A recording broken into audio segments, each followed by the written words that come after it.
बच्चों, मैं राष्ट्रीय श्री जी.के. जैन स्कूल की हिंदी अध्यापिका। आज हम काल और उसके भेदों का अध्ययन करेंगे। तो सर्वप्रथम हम काल की परिभाषा की ओर बढ़ते हैं। काल की परिभाषा इस प्रकार है।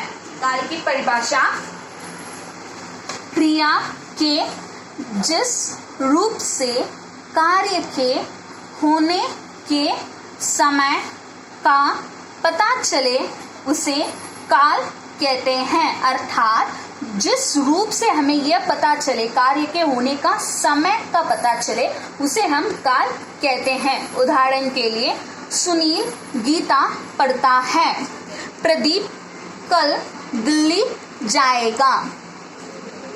काल के भेद, काल के 3 भेद बताए गए हैं। पहला है भूतकाल, वर्तमान काल, तीसरा है भविष्य काल। भूतकाल की परिभाषा। भूतकाल का अर्थ होता है बीता हुआ। भूतकाल का अर्थ होता है बीता हुआ।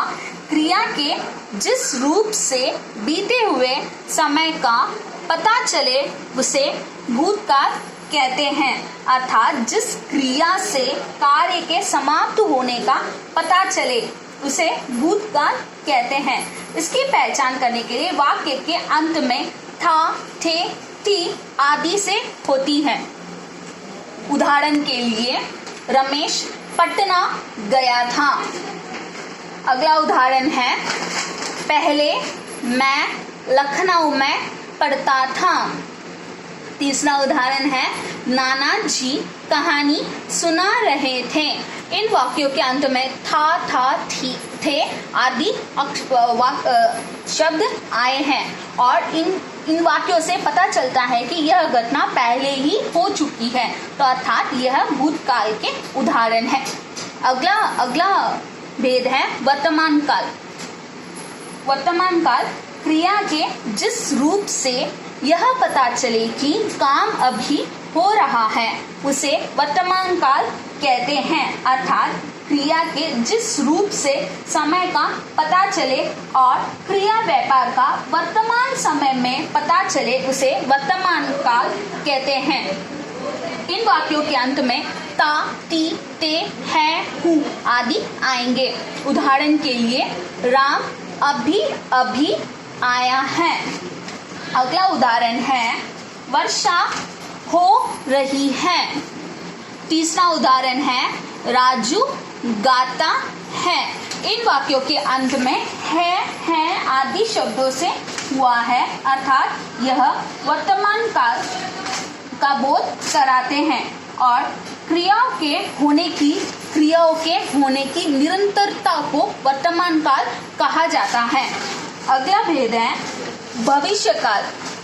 भविष्य काल की परिभाषा है क्रिया के जिस रूप से क्रिया के आने वाले समय में पूरा होने का पता चले उसे भविष्य काल कहते हैं। अर्थात इससे आगे आने वाले समय का पता चलता है।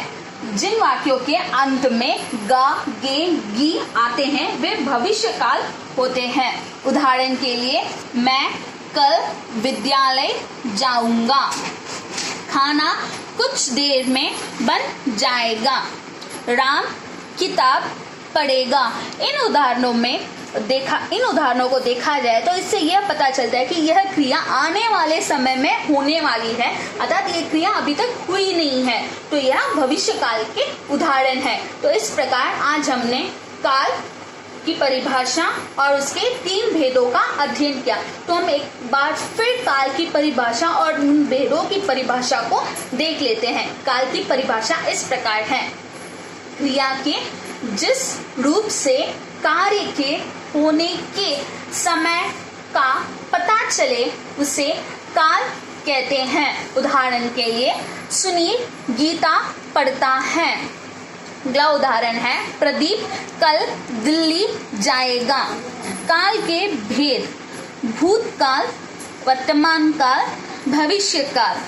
भूतकाल की परिभाषा क्रिया के जिस रूप से बीते हुए समय का पता चले उसे भूतकाल कहते हैं। इन वाक्यों के अंत में था, थे, थी आदि का प्रयोग किया जाता है। उदाहरण के लिए, रमेश पटना गया था। पहले मैं लखनऊ में रहता था। नाना जी कहानी सुना रहे थे। अगला है वर्तमान काल। क्रिया के जिस रूप से यह पता चले कि काम अभी हो रहा है उसे वर्तमान काल कहते हैं। इन वाक्यों के अंत में ता, ती, ते, है, हु आदि आएंगे। उदाहरण के लिए, राम अभी अभी आया है। वर्षा हो रही है। राजू गाता है। अगला है भविष्य काल। क्रिया के जिस रूप से क्रिया के आने वाले समय में पूरा होने का पता चले उसे भविष्य काल कहते हैं। इन वाक्यों के अंत में गा, गे, गी आदि आएंगे। उदाहरण के लिए, मैं कल विद्यालय जाऊंगा। खाना कुछ देर में बन जाएगा। राम किताब पढ़ेगा। तो इस प्रकार आज हमने काल की परिभाषा और उसके 3 भेदों का अध्ययन किया। इसी प्रकार हम अगले वीडियो में और अधिक जानकारी और नए शीर्षक के साथ आपसे मिलते हैं। तब तक के लिए धन्यवाद बच्चों।